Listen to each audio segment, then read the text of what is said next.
the big question is, who won the giveaway?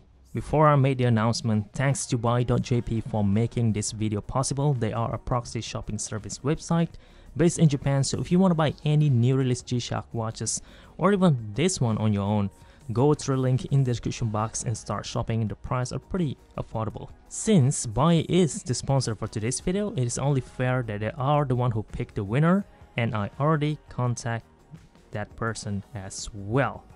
But still, I have to make the announcement in front of all of you guys. The winner for the GW9200J Master of G Twin Sensor Riseman is Ron from the Philippines.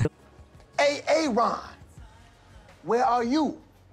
Where is Ron right now? I'm sorry, that's just a Key and Peele joke. Aaron from Philippines, congratulations. If you're watching right now, comment down below and let everybody know. And of course, I have to thanks to all of you guys who made the entry. There's a lot of you. I'm surprised. I really appreciate you guys for entering the giveaway. Though, if you didn't win, that's okay. More giveaway will be made soon. I'll tell you what, I'll announce it right now. If we reach 50,000 subscribers before the end of the year, I made a special giveaway. I'll buy a brand new G-Shock watch, and then I'll give one giveaway at the end of the year. We'll see how it goes if we reach the goal. It's all up to you guys. Thank you very much for watching and also for your support. This is gshock, and